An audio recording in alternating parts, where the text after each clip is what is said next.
So today, we're going to dive into a really profound Buddhist text with a fascinating name, the Sutra of Universal Light. It basically promises to take us on a journey to the very heart of wisdom, using words to point to a truth that, get this, actually lies beyond them.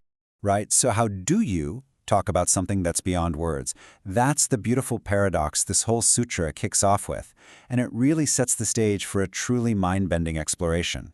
First off, forget a quiet classroom or a small lecture hall. Our story kicks off at this grand, almost cosmic assembly on a place called Vulture Peak. And the guest list isn't just local. We're talking about beings from all across the entire universe, all gathered for one single purpose: to hear the Buddha speak. So first up, try to picture this. Just an ocean of bodhisattvas. These are enlightened beings who, out of incredible compassion, decide to stick around to help everyone else get enlightened too. You have figures with names that reflect their qualities, like Sheng Siwei, which means sublime thought, and of course the very famous Avalokiteshvara. And believe me, it doesn't stop there. Add to this incredible scene all kinds of beings from celestial realms. We're talking countless gods, heavenly kings who guard the four corners of the world, and even these powerful dragon kings. They've all shown up, just eager to hear what the Buddha has to say. And of course, you can't forget the Buddha's closest human disciples. These are the great arhats, people who've already achieved personal enlightenment, like Sariputra and Maudgalyana. They really form the foundation of the community, and they're there with countless followers of their own. But here's the really amazing part. In the presence of the Buddha, the brilliant, radiant light coming off of all these powerful beings just vanishes. The sutra puts it beautifully. Their light became like black ink next to pure, shining gold. That's just how supreme the Buddha's presence was. Okay, so from this vast, silent crowd, one bodhisattva steps forward. His name, Sheng Siwei, or Sublime Thought, is perfect because he's about to ask the three huge, crucial questions that are pretty much on everyone's mind. And wow, these questions are profound. They create this perfect roadmap for the whole spiritual path, right?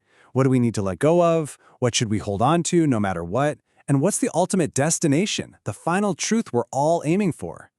So what is it? What is that one thing a bodhisattva has to eternally abandon? The Buddha's answer isn't some list of external rules. Instead, it's a direct look at the internal junk that's blocking our path to clarity. And the answer he gets is this list of 9 internal states. It starts with the famous 3 poisons, greed, anger, and ignorance. But it goes deeper, including more subtle obstacles like arrogance, laziness, and that paralyzing kind of doubt. What's the common thread here?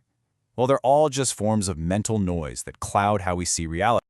Okay, so if that's what we need to abandon, what's the one thing we should always uphold? The Buddha's answer here isn't some long, complicated list of rules. It's a single, profound principle that you can apply anywhere, anytime.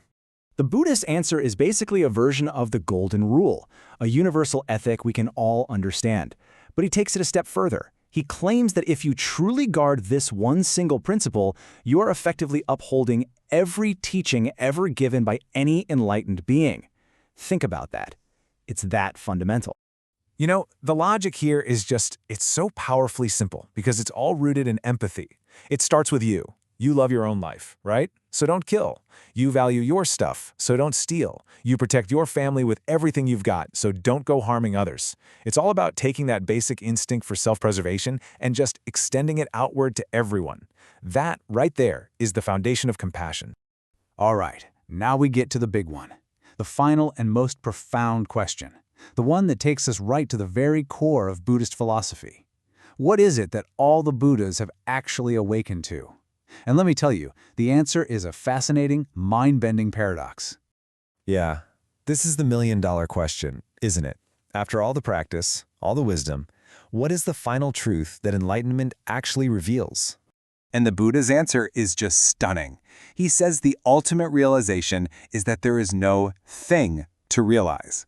You might be thinking, wait, what? Well, it's because the ultimate nature of reality isn't some static object you can point to or grab onto. So instead of a thing, enlightenment is more like seeing reality as it actually is, this dynamic, interconnected flow.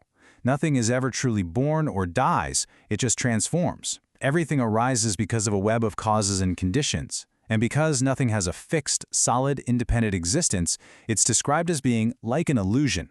Now that doesn't mean it isn't real, but that it's not the solid, separate thing we usually think it is.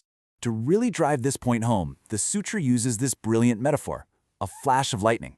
Just think about it for a second. It's incredibly powerful, it illuminates everything for a split second, and then it's gone, leaving no trace. That's what the nature of reality is like. And this is where we finally circle back to that incredible title, the Treasury of Universal Light. This treasury isn't some physical place. It is the luminous, potential-filled nature of reality itself.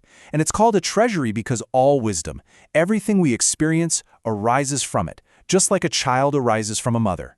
But hey, this isn't just some dry philosophy lecture. The sutra actually wraps up by describing the incredible, immeasurable benefits for anyone who simply hears these teachings, accepts them, thinks about them, and shares them with others. And this part is absolutely crucial. The sutra insists this isn't just abstract stuff, it's a transformative practice with very real, tangible promises, like attaining greater wisdom, ensuring a peaceful transition at the end of life, and even purifying the heaviest karma from our past. But honestly, the final promise is the most powerful one of all. The Buddha says that anyone who truly takes these teachings to heart isn't just on the path, they are seen by all enlightened beings as having already arrived. Their inherent Buddha nature is fully and completely recognized right here and now. And that brings us to the end of our explainer today, leaving us with this final, kind of provocative thought to chew on. If this treasury of universal light, this source of all wisdom, is our actual true nature and the nature of everything around us, then maybe the whole spiritual journey isn't about finding something new, but about simply recognizing what has been there, luminous and perfect, all along.